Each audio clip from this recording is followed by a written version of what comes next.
Yo, yo, yo, what's going on? Welcome to Entertainment 411. I'm your host, Fridias Danny. We're back.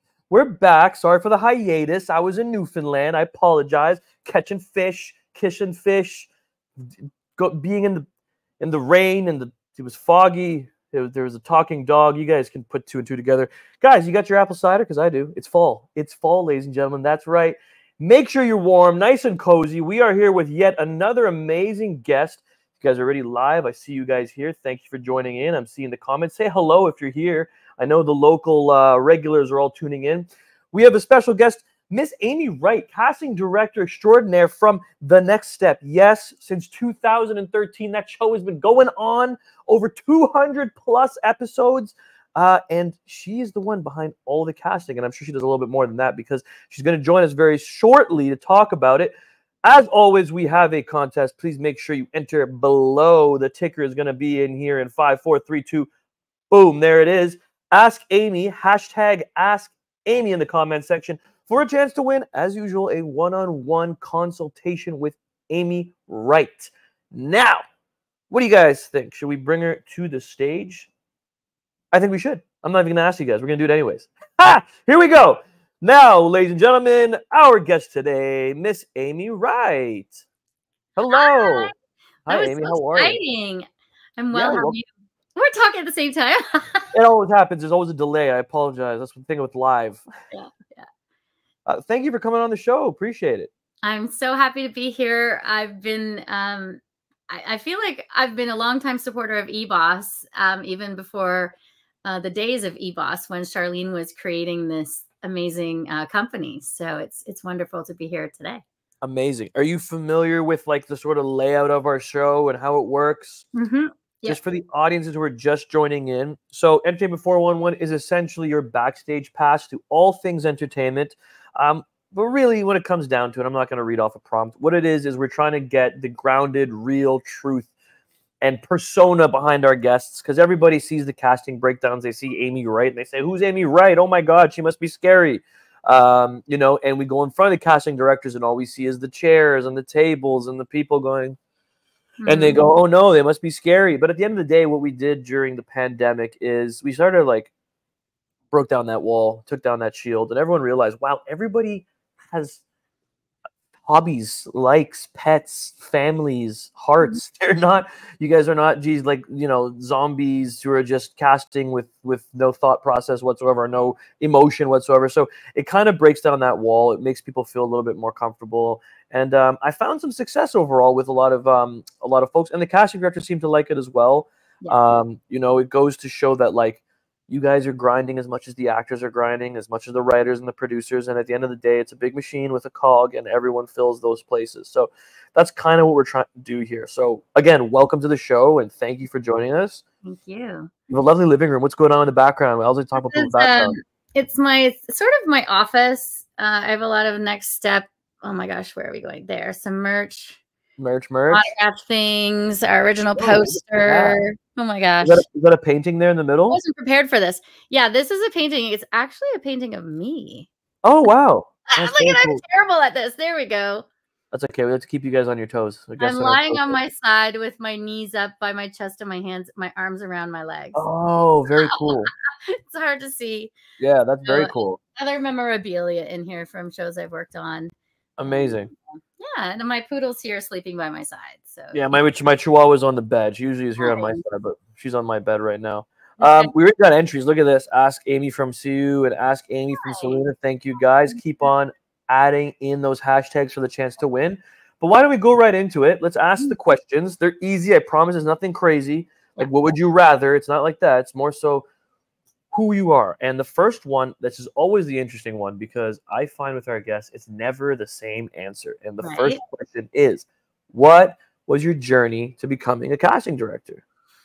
I started as a performer. Okay. I grew up in a very small town called Simcoe, Ontario. It's just about half an hour south of Brantford, nowhere near Lake Simcoe. And when I was growing up, I was always the entertainer and the dancer, and I wanted to be a star and all these things. But when I was in high school, we had way back in the day, we had to fill out these questionnaires with little was like a computer printout, and you could circle the things. And it came back saying that I should be a mime or a juggler. It's quite funny because I have it actually still, this printout. I had no idea what kind of jobs were available in the industry. That's one of the powers of social media, is that we're learning so much more about the possibilities for anyone, any career paths, a lot earlier than, at least in my time when there was no internet. I mean, it still is my time, and there is internet, but you know what I mean, when I was in high school. So I went to the University of Western Ontario. I also went to a theater school in Toronto. It's now called the Randolph Academy. I was the first year it was a school. And Stephanie Gorin, who is a wonderful casting director, was one of our teachers. Oh, wow. Yeah, she taught us music theater technique, how to audition for musicals. And once I finished that program, I actually started working in her office, opening all the packages when it used to be headshots would get dropped off. Right. All of that, phoning the agents. So that's how I got my start in casting, was working with Stephanie. And I worked with her for almost 10 years. I was the sign-in girl at the auditions, taking those little photos that used to come on that little Rolodex thingy. Yeah. It was the funny paper that was like heated paper, whatever that. Can't think of the name. And so because I started working with Stephanie, she would occasionally let me, I would get to direct sessions or commercials, especially when there was dance involved. So I made a little niche for myself. Also, it was wonderful. Stephanie got to do all the big musicals, The Lion King and Rent, and the musicals for stage. Right.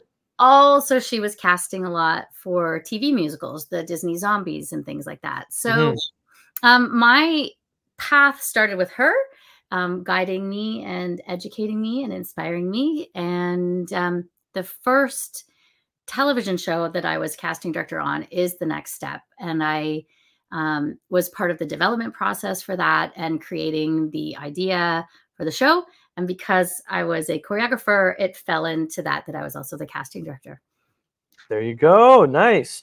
So you're not, so first of all, shout out to Stephanie Gorin, who's like the godmother of casting directors. Everyone seems to have had a world where they've touched Stephanie Gorin's world in some set, whether they're assistants or in her school. So that's great. It's super interesting as well that you are not just like, what you're doing is not just casting director for television. You're doing something very specific.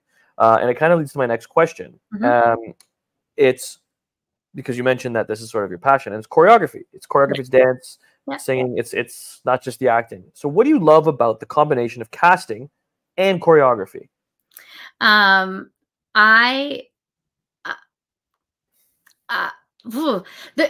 Everything. Like I'm fortunate that as a dancer and a choreographer, my work is my fun. That I love to do that feed me, or dancing and being with others and creating art.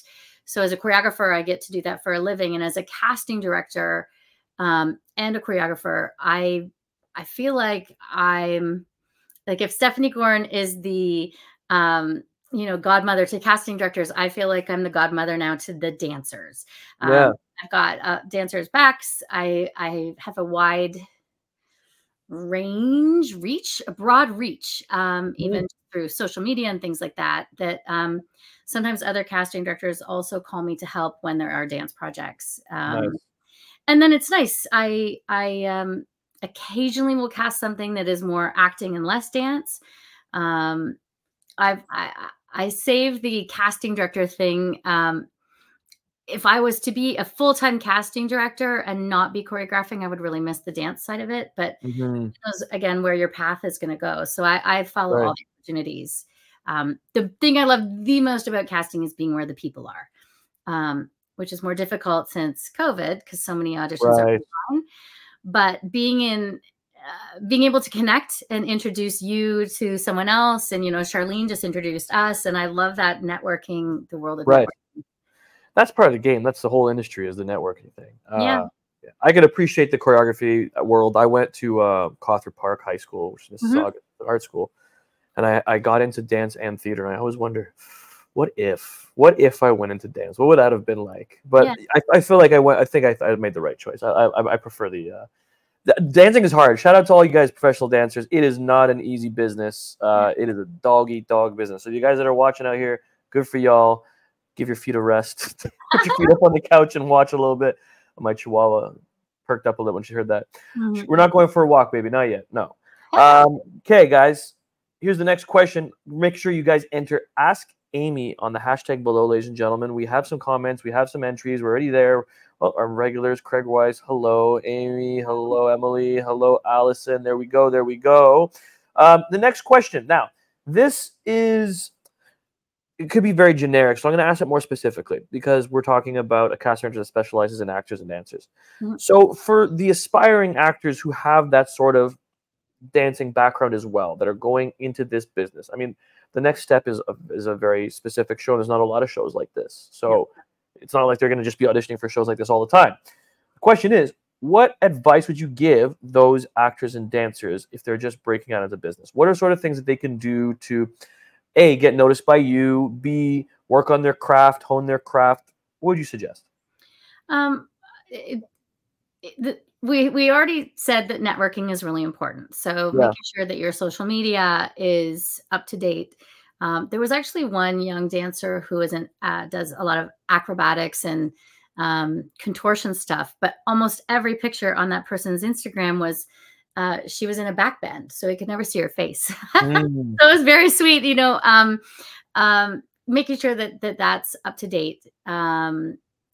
Networking, trying to introduce yourself to anyone and everyone, making sure you have, you know, a dance demo reel, the same as an acting demo reel, and like persevering. I always say also do your research so that if you're auditioning for me or you're auditioning for Stephanie or you're auditioning for, you know, the musicals at Stratford as opposed to a play somewhere else, or, you know, overcompensating as a TV series shooting here now, what are those roles like compared to Murdoch Mysteries? So you always have to do your research. And that brings me back to the networking, is that no matter what, when I was auditioning and is to research the people that, the writers, who's written the script, who are these people, where are they connected to? So I tend to imagine networking. If you know anyone who has an agent and you like them, or if you go to a play at Stratford and you look up those cast, if you go onto IMDb and you see who are the new stars in the CSI Toronto, where did they start? What is their journey? And seeing other people's path helps you kind of forge your own and imagine where you might like to be. Absolutely. And you're really good at this. You already segued into our next question because you mentioned one of the things I was going to ask you. But yes, I have no patience. I could be harsh at time with my actor colleagues. For those who don't do the research, we are a business. You have to do your research and make sure you fit that business mold. If something's not working, change your business, change your I guess, path, change the routes. That's nothing is linear in this business, especially this business. That's why I found TIFF so lovely. You know, during COVID, it was such a dead space for a while, in the sense that it felt like it was a ghost town. Everyone just kind of reclused into their housing. And during TIFF, I was like, oh my God, we're still alive. We're still up and at 'em. There are still parties. There are still producers. There are still casting directors and writers looking to create, looking to collab. So you mentioned demo reels. And that's my next question. Obviously, it's important to have a demo reel, as you mentioned. So we'll go more specific. Since, again, we have more specific casting in your world. Dancing. What's a good dancing demo reel look like? Because, you know, the actor's demo reel, we've discussed it. 3 minutes, 4 or 5 minutes, showing a range, showing a variety. What's a good dancer's demo reel look like? Basically, is there a combination of both?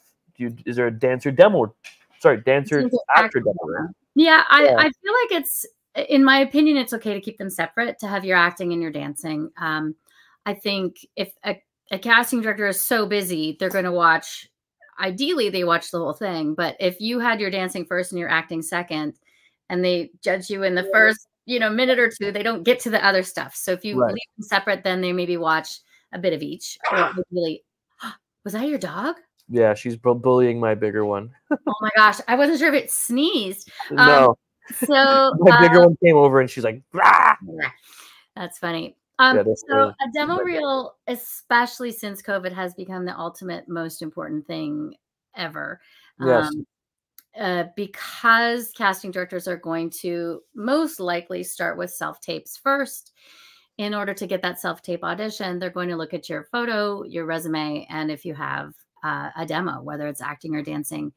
In the olden days, before COVID, in the BC time, Well, that's actually good. yeah, right. But BC, they dancers' demo reels used to be what's called a visual resume. It could have, let's say it was me and I was in Disney Zombies and I was in I don't know, CSI Toronto's dance sequence or Murdoch Mysteries, and you could be in group dances and it would just show that you worked, or I'm going to have big dreams. I worked for Justin Timberlake and Beyonce and Megan Trainor, and I'm in their music videos. Right. You could show those music videos and you didn't have to focus on just you, because the person casting would say, oh, this person's worked for all these amazing people. Check, check, check. And then they would call you into the room. Well, now they have to see, like, before you call back, you have to see that, you have to see what you look like. One of the first things I was casting during COVID was a commercial, or maybe just before COVID, a commercial for Holt Renfrew. And they wanted, you know, gorgeous humans who could dance, not necessarily models, but everybody had to look really good because you're wearing all these clothes from Holt's. And so many people sent in their demo, and the client said, I can't see them. I don't know who I'm looking at. So the biggest thing for me with a dance demo is that it's just you. You don't need to have appeared in Disney Zombies in this group dance if I don't know who you are, because it really is also this that's going to sell the clients. The dance ability is almost second. Let's say it's a Tim Hortons commercial that needs dancing and acting. They want to see what you look like. Yeah, they assume you can dance. They also want to make sure you fit the character as well. If you're a dancer, you can dance, right? For sure. And so if your demo has a you don't need to do full solo, but it's like you're a jazz dancer, a little bit of jazz dance, some tap dance, some hip hop. You can just do that. You know, go outside on the street, do one style, go on your backyard on the grass. Not that everybody really wants. That's how I make my money on the weekends. Yeah. And then I mean, one woman I know, she put on her point shoes and took a piece of plywood out into the middle of the road in front of the Mirvish theaters. And she did a beautiful arabesque, which is standing on one foot with the leg behind. And she just then instantly, that was the only thing in her demo. I'm like, well, she can do point work. Enough so that I would bring her in to the audition or send her the self-tape instructions. So it's, again, diversity. Same with actors. The more you can do, the more doors open and the more employable you are. 100%. Now, here's my question personally. How hard are these dancing self-tapes? These must be the most difficult thing to look at. Are you guys doing Zoom, or are you guys doing tapes, like self-tapes? It's both. A lot of people have gotten much more practiced at asking dancers to self-tape. If this was a commercial, if you were doing a commercial for Walmart, you wouldn't just send out to the actors and say, freestyle some acting about. And yet with dancers, what was happening is they would say, just freestyle, you do you. We want to see you for 20 or 30 seconds, and then we'll decide if you get a callback. And the dancers were like, what do you mean do me? And dancing is similar to acting. You could act happy, you can act sad, you can dance happy, you can dance sad. Different music changes the way you feel. If you're given a scene, so casting directors in general have switched over to trying to provide choreography if choreography is required. And or at least a guideline of some sort, like of the tone. Yeah, tone is so important. And I also believe, I should look it up and I should know this. It used to be there that in the ACTRA rule books, you can't ask people to improvise. Correct. You know, at auditions, and the same goes. This is correct. Yeah. Yeah. Because So, essentially taking away from the creativity of they're doing your job for you. They could take your idea and just say, oh, that's a good idea, we'll use that, but they'll cast somebody else. There's been cases of that. That's my biggest quarrel overall with the self-tape world that's happening. I love the idea that I don't have to go pay for parking and go into, but I also miss that. I love the energy. I love the aura of going into a room, and that's part of it. Your personality is 90% of it, and not everyone can do that on a screen. It's very difficult. But more so, like, I love that you mentioned tone. It's yes, like the actor should know if this is Law and Order, we're not going to jazz it up and make it funny unless it's comedic. But right, but there's something about going into a room and let's say I do a scene with you, Amy, and then you say, "Great, now just for blanks and blanks, let's just do it like this, like you're a mime on the street," to see that you could take direction. You know what I mean? Or if it's that the actor was just so close, but they're just literally like a minuscule hair off in the tone, it's like that help from the casting director could be the reason you get the job or not. And I find that's the most difficult thing with the self-tapes is sometimes these really talented actors are missing out on parts probably just because, I don't know, they just might have the wrong instinct at the time. Yeah. And when you would go in the room, you would walk in and do it your way first. The casting director would redirect or say wonderful.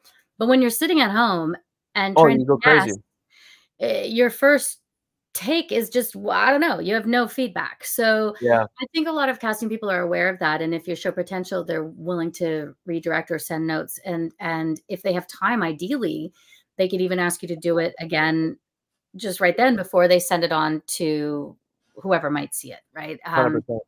And then in the dance world also, I did hear one casting, heard about it. So I wasn't working on it. And they asked the dancers, the instruction was, be yourself, freestyle for 27 seconds. Okay. And they weren't given a song. And I actually knew a lot about the project, and there was a lot of information that could have been shared to help those people. Another thing that I've started doing, again, I'm a casting director a lot of the time and a choreographer almost more of the time, where so sometimes when I'm casting, I have unlimited time to do this. So I'm not saying that every casting director, I mean, other people are doing 5 movies at once. But I can sometimes when I put out what I want, I'll offer 2 times to zoom in, and I'll just be sitting there and answer questions. So that way the person can sign in and say, I read what you want, Amy. I've seen your dance moves. How am I supposed to do this? Or they just hear me talk.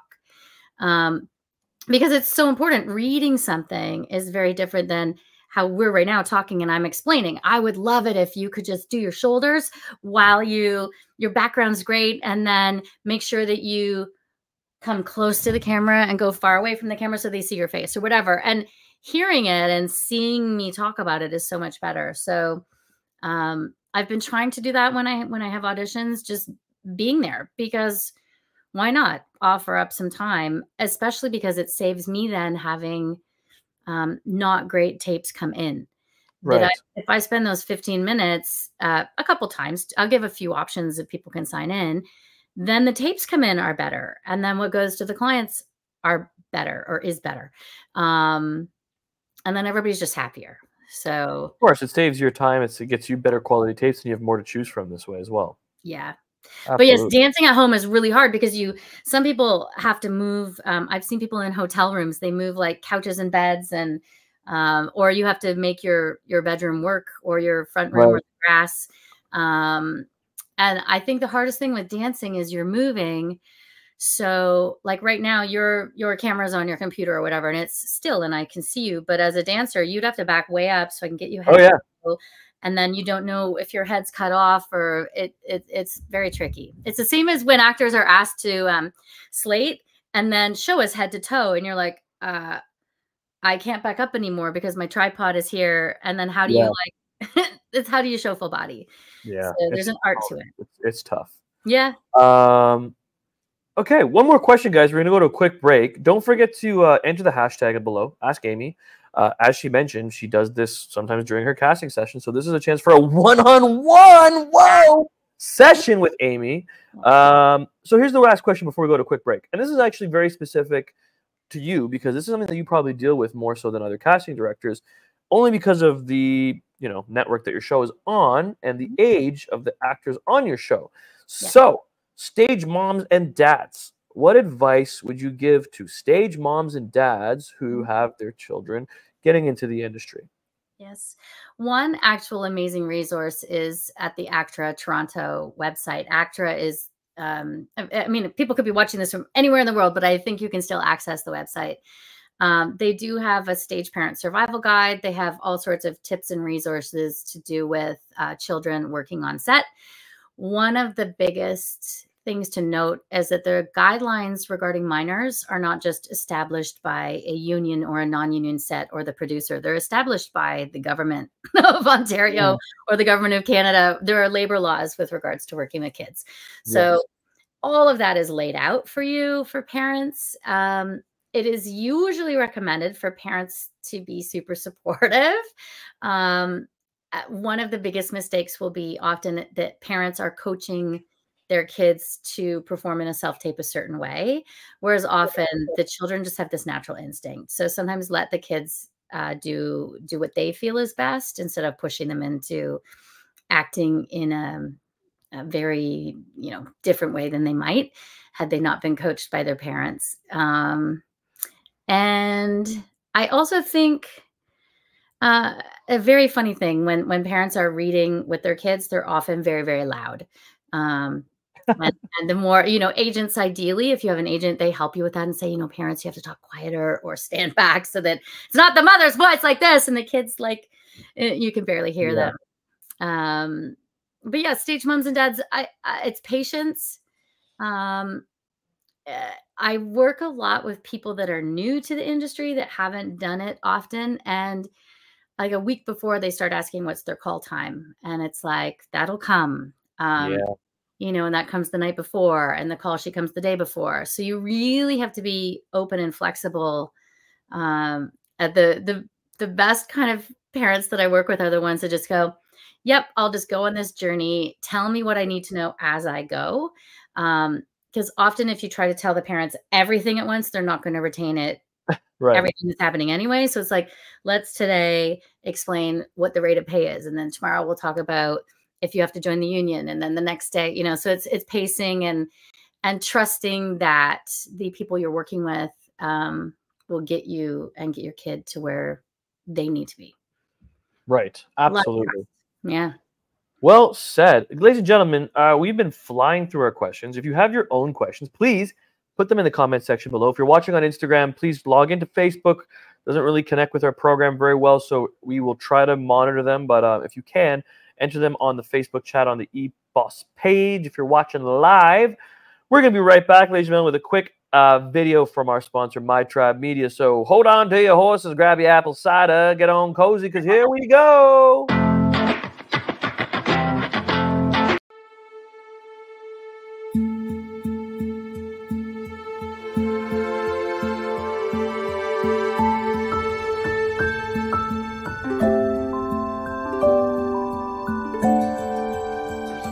Director who gives you good notes. I'm going to be a bad director who gives you lousy notes.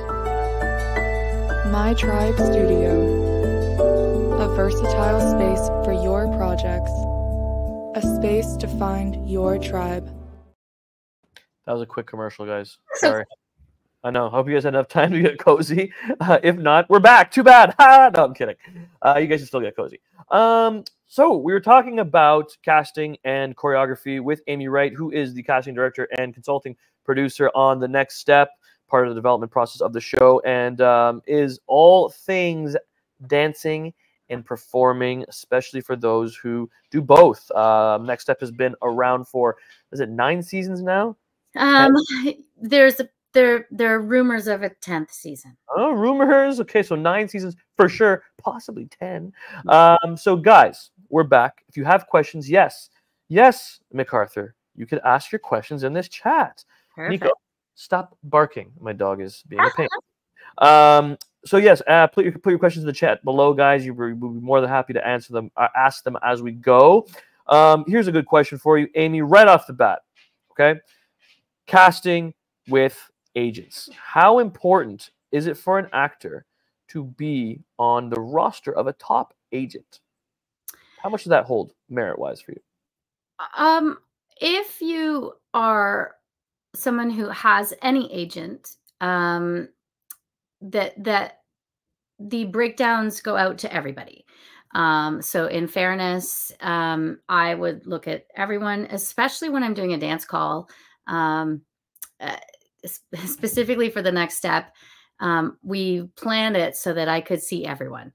It's impossible for me to tell by looking at a headshot or seeing a dance demo. I mean, I would rather bring everybody in and dance for me and I meet them and give them an experience than sit and watch, 200 dance demos at 3 minutes each and all these things. So I try to have in-person auditions. So for me, being with a top agency, I guess it also depends what you define as a top agency. I mean, there are some in, I'm like, you're telling your dog off? Yeah, he's barking off the corner here. Forgive me. I'm hearing you. But I'll talk to the people. You deal with that. Your dog and my dog should be friends. Oh yeah, there you go. I feel like top agencies, there are really like super elite ones in LA, especially. You hear about these fantastic super elite ones. In Toronto, there are some that are exclusive to union only and have people that have big resumes get on these more elite rosters. But I feel agents are very equal when it comes time to consider who you're going to give an audition to. And that I think one of the more important things is just having an agent.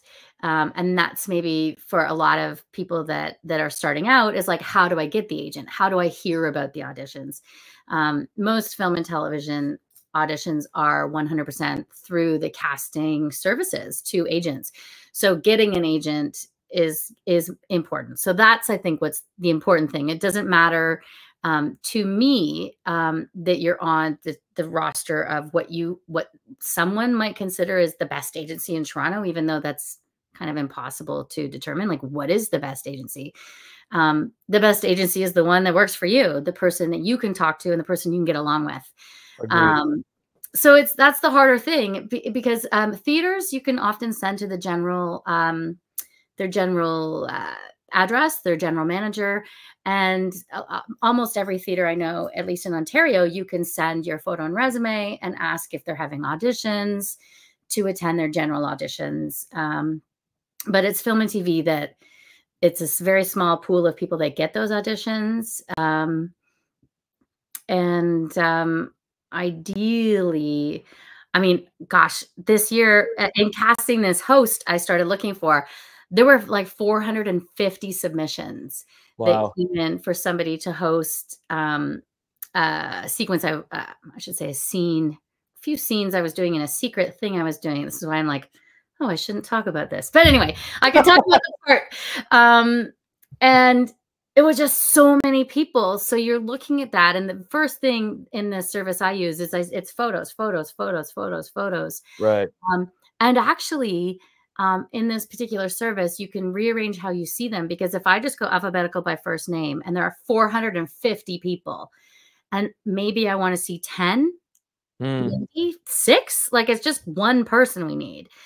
So to start at A, B, C, D and go through like 20 pages with 20 headshots on it is overwhelming. So, and then I often sit and I'm like, no, I have to look at everybody because, my name being Wright, I would be way at the end. So yeah, me too. Yes, Danny. Oh, we're screwed. Right. So if they're only, and if I'm only choosing 10, I have to really focus and that's tough. Not give up halfway through and go, well, I've already got 10 selects here. No, there's still these other people so you can arrange in the service I use, you can also arrange to see the photos by agency. So that's maybe where a top agency, I still don't think there's any definition for top agency, but let's say, I know that, again, from my networking and research from all the years, this one agency has a lot of actors that work in certain films. and this other agency maybe is more specialized in commercials. And I know another agency that's very strong in dance and another agency that's very strong in music theater. So if I was so lucky to be casting this, you know, feature film, I might tend towards, oh, well, this agency is known for having top film and TV actors. I might look at them first and then save the commercial people for when I'm doing a commercial. I hope I'm making sense with this. No, you are. Absolutely. Yeah. Yeah. And I think what's important too is like, you know, there are, like, again, you're right. There's no way to measure the big agencies, but, you know, there are the ones that are renowned and have the big actors attached to them. And you mentioned something that's very important. I agree. It's it's the agency that works best for you. Yeah. You could be with a big agency and get lost. You could be with like a, you know, a more niche agency and you could be their star. You could be the one that they push the most. What I always suggest to other actors is go with your career. Like, you know, I started off with a smaller boutique agency, and as my career developed, I ended up going to a bigger agency, and, you know, I was able to hold my own with that roster because I was working at the time. So, yeah, again, at the end of the day, it's like a relationship. It's who works best with you, who works best for you, who knows you, and who's going to submit you for the right parts. When I started as an actor, I was with the characters, with Larry Goldhar. And Larry was like the king of all agents. And I was just out of theater school. And he's such a lovely person. I can't believe I'm saying this, but I was nervous to talk to him. So I would phone and ask for his assistant, who at the time was Karen Kane. And her and I would have this conversation. I'm like, and I always tell people, try to make sure you can call your agent and have those conversations. Find out where you're going, and that's what'll make the top agent for you. I love the characters. I'm also with the characters. Shout out to the characters. There you go. There's a little button for you guys. You're welcome. Any more auditions? I'm just kidding. So auditioning. We were talking about the self-tape. We kind of dabbled on that before the break. So we're talking, I guess, Zoom here. Maybe is more specific because you know that's what we're going to see a lot of lately. What mistakes do you see that performers make a lot during these auditions? So whether it's Zoom, whether it's live Zoom, whether it's self-tape, even in person. I guess we could talk more about the dancing aspect because, again, it's something that you have more of a niche market on. Do you find anything that stands out for you that is something that's like a big no-no or you wish actors wouldn't do or that you prefer in your auditions? The biggest mistake, I think, is that people don't read the entire breakdown. They don't like when I'm looking at something, I'll even highlight when I've read it. And then I don't miss one single sentence because people are the casting directors, I believe, are very specific with what they're asking for. And also just I'm giggling now because I didn't do it. Clean your camera. So am I already popping more? Oh my God. There you go. And check your framing, right? Make sure your framing is good, guys. Yeah. You don't want to, right? This is the way to go right here. This is it. Make sure you can be seen. Make sure you're listening. And I think it's being open, being ready, and it's I don't know if it's a mistake. It's maybe just a skill you have to practice getting better at is actually after that first take, don't judge yourself. And if they give you feedback, really try and absorb it. Yeah. Be different the second time or follow their direction. A lot of times when people just repeat the same thing, I guess that's a mistake, but it's just, I think it's a skill that you need to get used to. And in watching tapes, one of the greatest mistakes is literally people will show like the ceiling more than them. Or they'll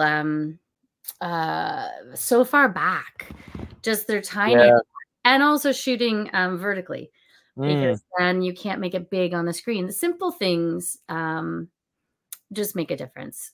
And as you mentioned, you're working with a lot of actors who are just new in the business, so that must be also challenging.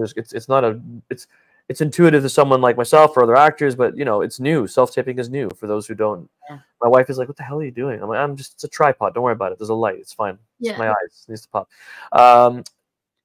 No, I agree with that. My question also is, you know, do you like when there's more than one take sent to you? I know you might not ask for it, Are you like, especially if it's two completely different tones, especially for a self-tape, because, you know, sometimes the breakdown isn't enough. The show's brand new. It's never aired. The showrunner might be a new showrunner. Are you open to something like that? Do you prefer it? Do you hate it? Do you love it? I think like so. it? I think if you have something to bring, I mean, if it's 10 pages of sides, maybe not. But you know, especially if it's for a commercial audition or a quick a dance thing, always, you know, if you're going to bring something new a second time, it's not a bad idea to slot it in. Or I mean, I think there's also, I always talk about having fun. So the way you slate, the way you say hello, like a lot of people are like, hello, my name is Amy. And I'm like, hi, like just be yourself. Take a risk. The person that ended up booking the host role actually took their phone and started walking around their kitchen and pretending they were doing a live. And that was the only person to do that. And that really stood out. And another guy like came up through the shot, like they were just playing around, and it made it so enjoyable to watch. I always want to do maybe an audition. I mean, with real auditions, it'd be good, but I always want to show them, like when they're so great. There's 5 or 6 great auditions. Oh, like show the actor, the talent. Yeah, just show everybody and be like, you know, like let's say you had an awesome audition. Why not show people how you did a great job so they can learn from it? Right. Because this last round, especially, the 6 people were all so different and all so fantastic, and it's what. You know, just I think that'd be a great learning experience, just to, even if it's an audition class to teach people how to audition, you just play the auditions. Like everybody, well, not everybody. I love to watch Rachel McAdams audition for The Notebook. Oh, right. Like, yes. It's on YouTube, you know, and like, what did she do that was so fascinating? And how did that work? And, you know, the ones that hit really well, even if they don't book the job, it's such a great example for other people to take risks or just see what you can bring to the table. And I also think let's say I could release 6 auditions for this host. You might choose a different person that the producers chose. Right. And it would also show you that nobody did anything wrong. Correct. And that's the thing with this business, is that we're so hard on ourselves as actors. Yeah. I have ADHD, so it works in my benefit and against me. But to the point where, like, I just recently booked a show, and, you know, it's always this joke I make. It's like, you do the audition, and love Sharon Forrest. She's one of my favorite casting directors. She says, "Okay, great," and then that was it. And I'm like, I got no redirect. I fucked up. I did everything wrong. Everything was wrong. Or I'll audition for Sharon and she'll be like, "Yeah, good, Tom. That was great. Let's try it again this time. I don't know, maybe looser. You're a little bit more calm." And I'm like, she made me do redirect. Oh my God, I fucked up. I didn't do it good the first time. It's never the right answer. It's never the right answer. And always the ones that you think you don't book are the ones you book. It's hilarious. Yeah. So you saying this, for the people who maybe have auditioned for this part you're speaking of, if that guy was watching, I'm sure he'd feel so good knowing that you remembered him coming up for the camera. Oh, yeah. But we don't, because of your guys' time, we don't get that. We don't get good job, you know? The only person who gets what they want is the person paying the bill at the top. Right. So even casting directors have to apply for jobs, and directors have to apply for jobs. And then you present these wonderful people. It's like a bouquet of flowers. They're all beautiful flowers, but today the person picked the rose, and then tomorrow they pick the daisy. It's not like all the flowers were terrible and smelled like, you know, skunk. You know, or whatever. But like, everyone, for the most part, throws themselves out there, does a really good job, and you can't walk away thinking that it was something you did wrong. It's literally the person at the top wants, you know, what did you have for dinner today, right? Like, so what you picked something different for dinner than I picked for dinner because that's your preference. And if you're paying the bill to go to the restaurant, paying the bill to get the actor, I think of it always like that. Like, here's another good one. One of my good coaches gave me. We are all instruments. The sheet music are the sides, and sometimes they want a flute, sometimes they want a guitar, sometimes they want a saxophone. At the end of the day, you're all playing the same music and they all sound good. It's which one fits the project best. That's perfect. Yeah, I was like, that's a really good way to put it, because it's true. Because, not, you know, flute, it's, I don't know, Carly Rae Jepsen played on the flute sounds pretty good to me, but sax probably also sounds good. So I don't know why I picked Carly Rae Jepsen. I know. I was like, I have this record right here of Chaperone, and I picked Carly Rae Jepsen. Nice. What a fail. Sorry, Chaperone. Here's an interesting one. Very specific, more so to like social media posts and casting. I'm not sure if you do like casting over social media, but when you do post something on social media or eBoss plug, what's what's in the email that makes their submission stand out to you, especially because it's usually they might not be represented, so they don't have their agent to push them.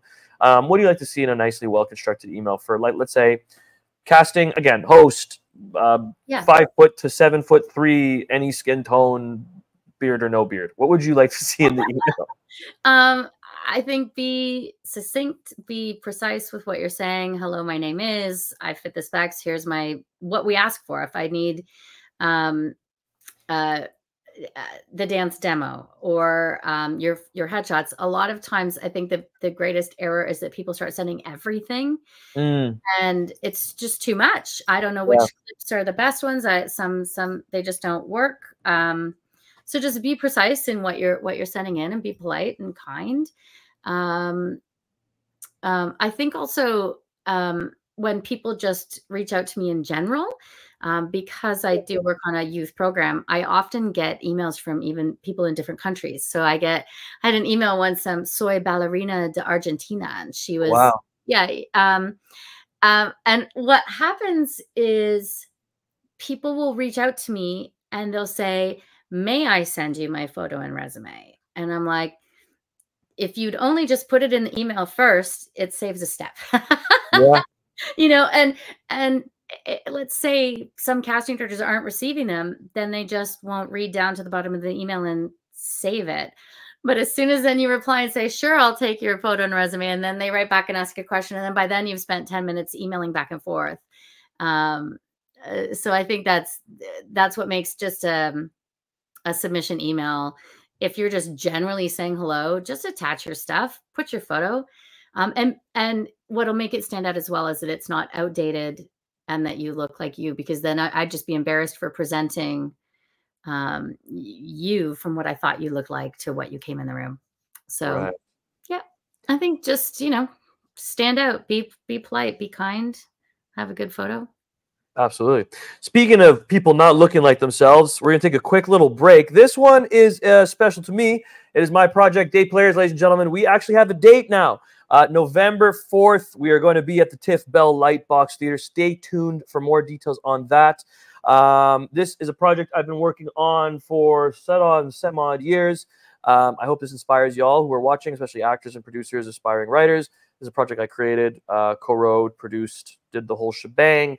And we are going to be releasing very, very shortly in November, finally. So we're going to take a quick break, and then we're going to be right back with Amy. Here is the trailer to Day Players. Yay.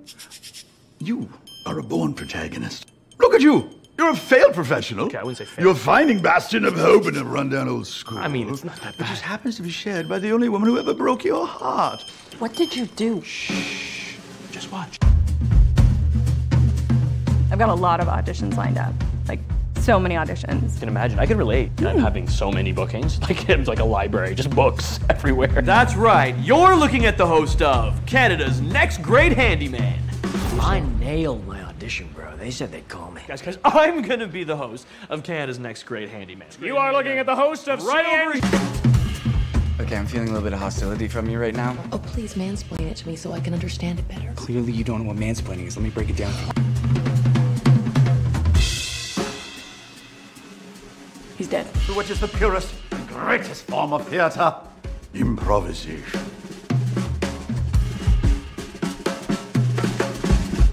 Told you I would eat you! I told you I would eat! Woo! Let's go! I cannot watch this anymore. This is agony.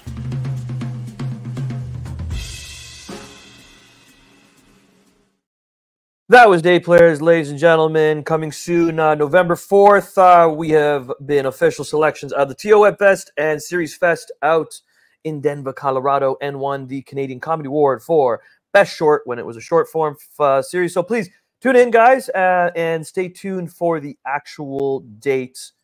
I believe November 4th is a TIFF Bell Lightbox. So we're amazing. Thank you. I appreciate that. Thank you very Oh, much. Fun.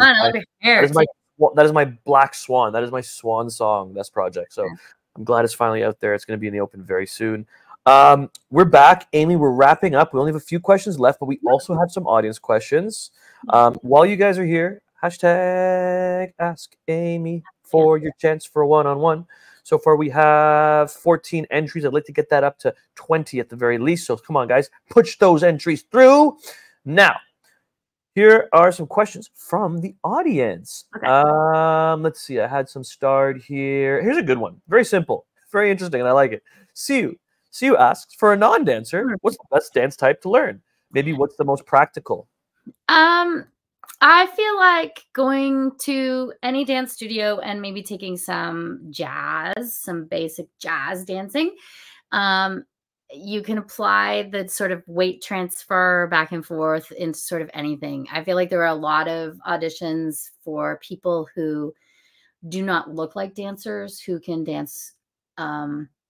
For example, the Viagra commercials, or again, Tim Hortons commercials, people with their donut that they just want to sway and twirl away and dip it in the coffee. And a lot of times with choreography, it's also being on set and just needing to do something at the right pace. So let's say there's a whole bunch of people for a Glad garbage can commercial, and we all have to like close the garbage can on the beat. So just having a basic sense of movement in a jazz class, and hip hop's pretty fun as well, just to get the rhythm going. But I think jazz, because then you learn turns and again, weight transfer and how to travel and things like that, more smooth. Yeah, absolutely. I agree with all that. I mean, I'm not a professional, so my opinion doesn't really matter. But I remember when I went to school, we also learned, but I mean, for acting school, I think it's because they were focusing more on like niche shows that took place at certain time periods, like Murdoch Mystery. So I learned a lot of waltz. You learn a lot of like even salsa, something specific like for partner dancing. But I agree. I think those are some good. I was going to say partner dancing is also great.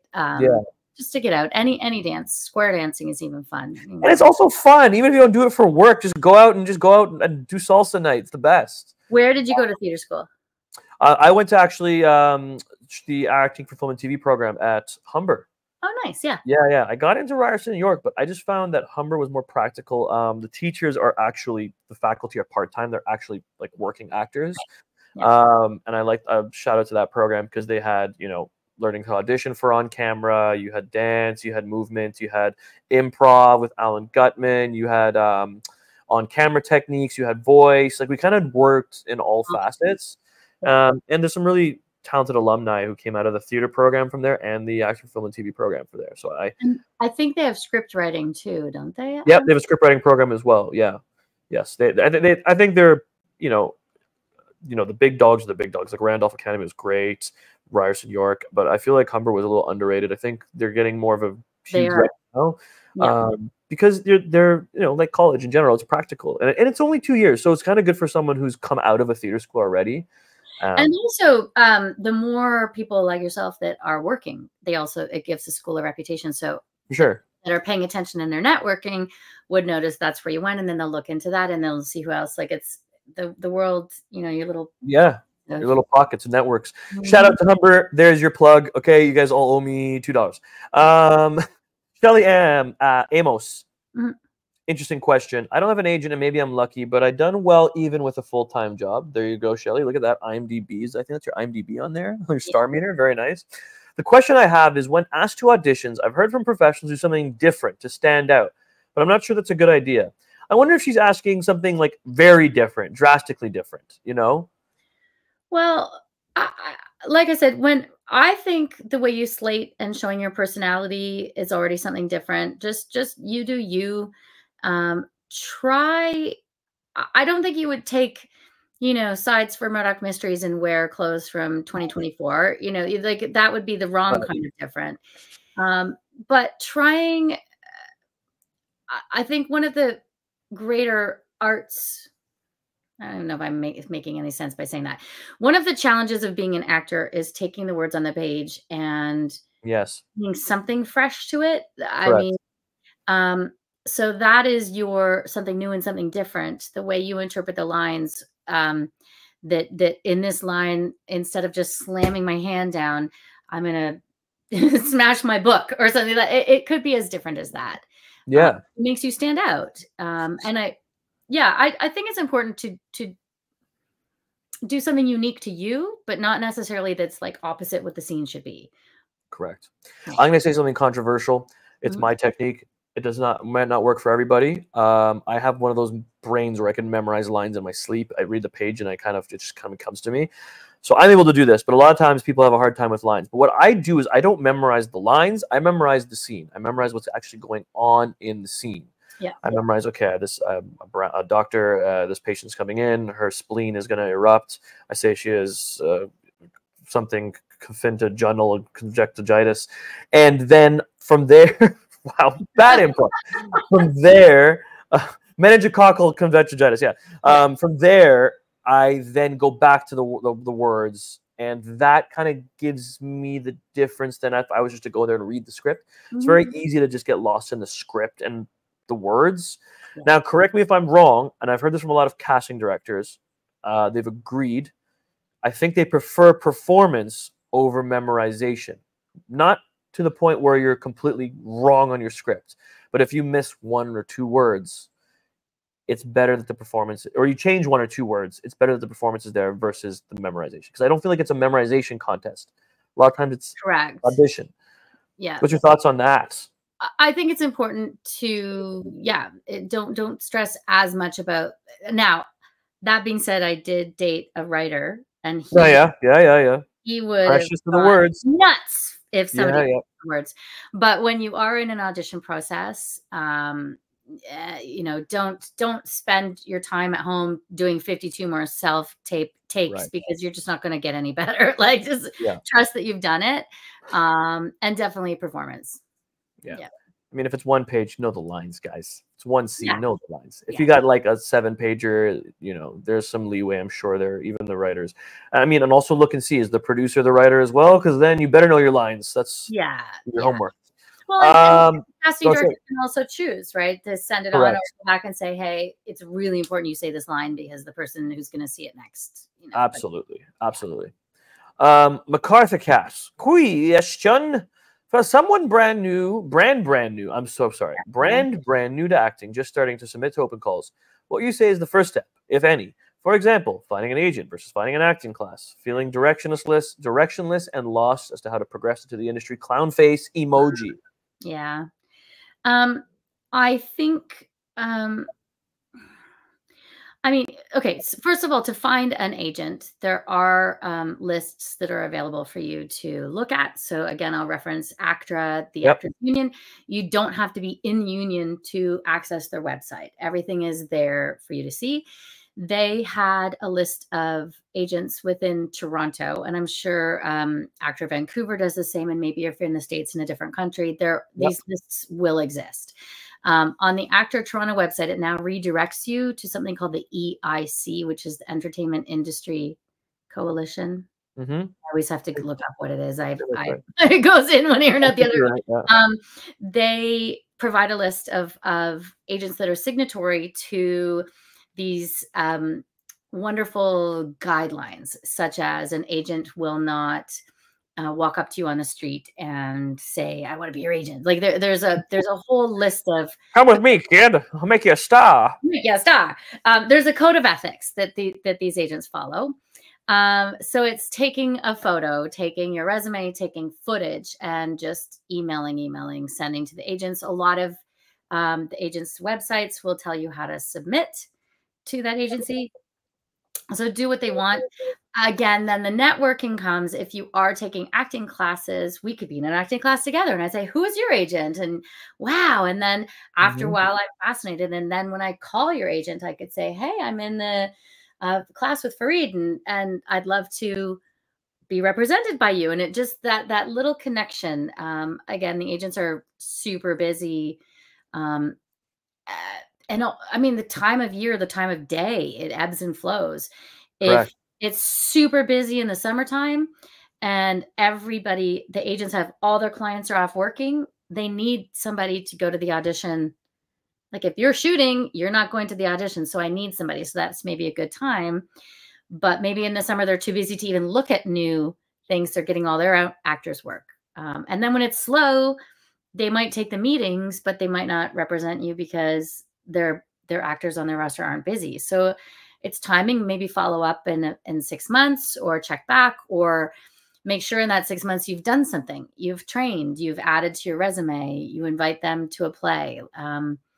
I think it's perseverance. And I didn't, again, when I was a performer, I didn't get my first agent. It took me a while. And actually, my very first agent, he was like Star Talent or something. I don't even remember the name. It was 1995. And at that time, I had all my headshots. Like, you spent $200 to get like 50 headshots. And I gave him my headshots. And then I went to his office one day and he was closed and gone. So he ripped us off and he disappeared. Yeah, there's a lot of those. We know about the one, I can't remember which one it was, but the one that actor is fighting right now. Yeah. It's be careful out there, guys. You have to be very careful. Yeah, look at the opportunities. Like for me, again, same thing. I tried to go for the characters many times when I first got out of college.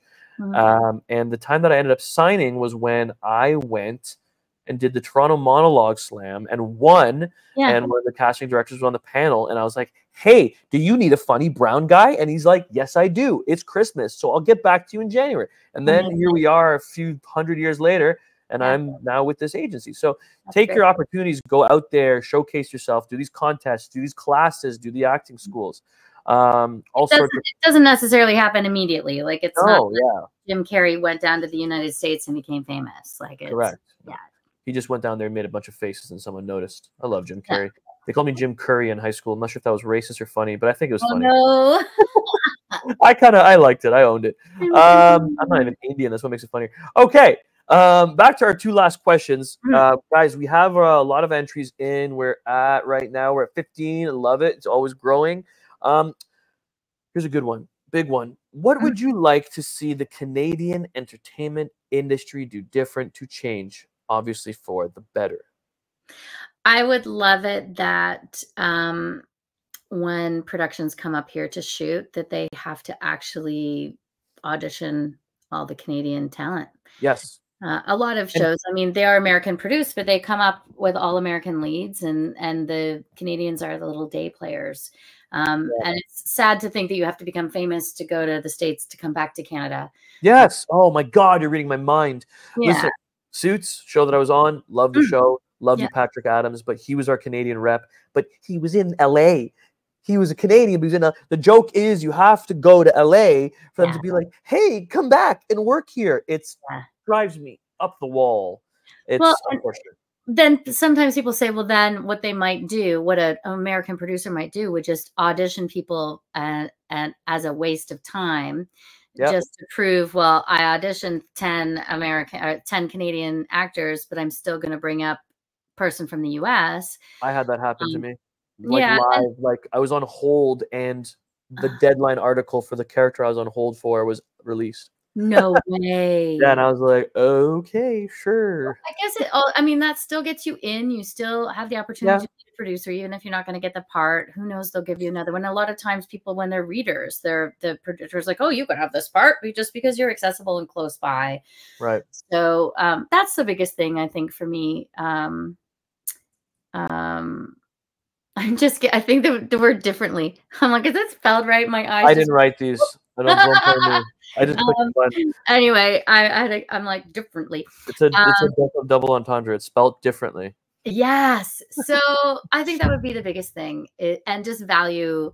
I mean, not everything in the States is better. Everything here is great and amazing and just as good. Yeah. What's it going to take? Okay, the Raptors won the championship in 2019. We got Justin Bieber. We got Drake. Yeah. We got like all the most amazing food in the world. We're finally getting Michelin stars. The places that should have Michelin stars. Come on, US. Love your little brothers and sisters. We are Amazing. I found COVID was actually super beneficial for us in that regard because those that were out here had no choice but to cast Canadians because of the restrictions. Yeah. So I guess thank you, COVID, for that one thing. Yeah. Our last question, Amy, we're going to wrap it up here, and then we're going to do our draw. Thank you so much for joining us. This has been, like, super fun.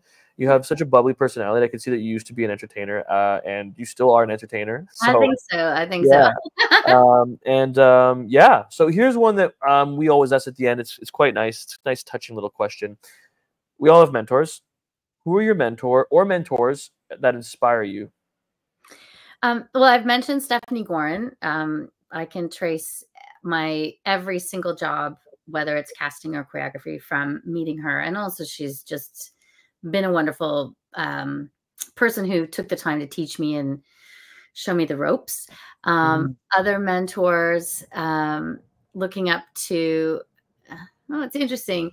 I would switch more to the choreography side of things, looking at somebody like Susan Stroman, who was one of the first people that inspired me as a choreographer. Yeah, it's interesting. Now I'm like, I learned a lot. Even I got to work with Tina Giarrusi, who I know you said Suits. I know she was doing that. I learned so much from her. Yeah, I think, oh gosh, I used to have a list of, there's like 2 other people, and I'm gonna, as soon as I get off this call, and be like, shoot, I should have said them. It's just they've gone out of my brain. It's okay, I've been there. Oh, I know one. One of them actually is Eric Kripke, who's the showrunner of The Boys. He is absolutely genius, talented at writing and keeping everybody in his writer's room motivated and getting the stories going. But he is also, when he works, a very motivational person to work for. So he's no nonsense. He wants it to be excellent, but he's always complimentary. And it's those people that ask you to do things, but then they're also grateful. So it's that circle of feeding each other. You don't just hit a wall. When people are like that, you want to almost be better for them because they are, and it's this circle that just feeds greatness. So he's definitely someone I would strive to be when I grow up. You got a lot of growing up to do, Amy. Yeah, I do. Still a little baby. I was told from a little birdie, or probably my dog when he was barking, that's what you probably wanted to know, was that you have some upcoming workshops. Can you tell us about them? It's actually, I'm going all over Canada. I'm going to be in Thunder Bay. Oh gosh, I got to get the dates. October 26 and October 27, and that information is on Instagram. The people running the workshops are called Dance Canada. Okay. And Thunder Bay, I mean, it's so great to be able to go that far north in Ontario, and take some of this great talent and connection. The Northern Lights were just there yesterday. It's beautiful, right? And again, networking. Like, who knows who's that we're going to want to like steal them and make them the next Canadian Ryan Reynolds. And then I'm also doing a workshop. The next Canadian Ryan Reynolds. That's right. Well, the next Canadian star. Like, you know, like I know what you mean. Yeah. Canada's next. No, I got what you're saying. No, you're right. Next big thing. Maybe it is up in Thunder Bay. Yeah. Oh, and she got so excited she dropped the call. It's okay. She'll be right back. I promise you guys. She probably went to Thunder Bay to do her workshop. But in the meantime, what we're going to do while we're waiting is we're going to do the draw. Okay, guys? So please make sure you have everything here ready because I'm going to present the sides here. Where is it? Give me a second, guys. I'm going to share my screen. Here we go. Yes, exactly. Drum roll. Thank you, Rachel Grierson. I'm going to just put it here for us. This is going to be our drum roll. Silent drum roll. I'm kidding. I'll do the sound effect for you guys.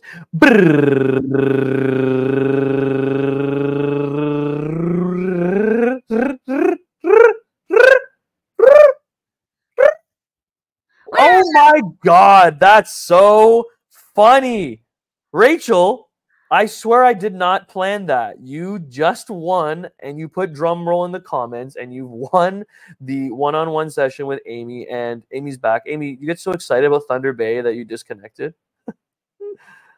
Yeah, I just was like, and because I've got like Firefox and Google and all these things open. I was walking away, and I'm like, "Are you there? I can't find you!" And oh my gosh, I'm so sorry. Oh no, it's all good. It's okay. We made it work. But Rachel's our winner. It was really funny. She wrote drum roll. There you go, Rachel. So congratulations. Please make sure you contact us at eBoss. I think the email is on a banner here somewhere. Where is it? We're going to put it in the comments for you below, Rachel. Okay, we're going to send you the eBoss, ebosscanada@gmail.com, but we'll type it in because it's a bit of a big one. Oh, here we go. Here's a ticker. It's right there below. Congratulations, you won. So put it in the ticker. Amy, let's finish off your thought there. You had the show. So you're in Thunder Bay for one. I'm going to Regina with a company called Be Discovered, and I will be there actually October, like next weekend after Thanksgiving, so the 18th, 19th of October. It is a workshop, a dance workshop in honor of a lovely dancer named Izzy who passed away. It was very tragic. It's happened within the last year. And so this is to honor her memory and gather and celebrate her life and bring the dance community together. So I'm really looking forward to that. Amazing. So is this all on your Instagram? So can people follow you? Is your Instagram public? Yeah. Amy Wright Dance is me, I think. Gosh. Yeah, you followed me. Thanks. I did. I followed you. I give you a follow back right away. I'm not one of those people. Amy, you've been awesome. Thank you so much. I hope you enjoyed your time here. It wasn't so scary, was it?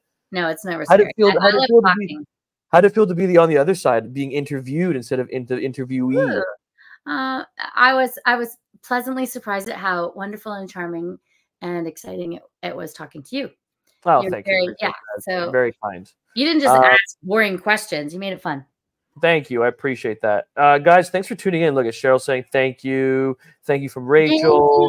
Congrats from Valerie. Congrats from Nafisul. Guys, thank you for entering the contest. Thanks for tuning in to Entertainment 411. If you have any other questions, feel free to email us at that same email down there, ebosscanada@gmail.com.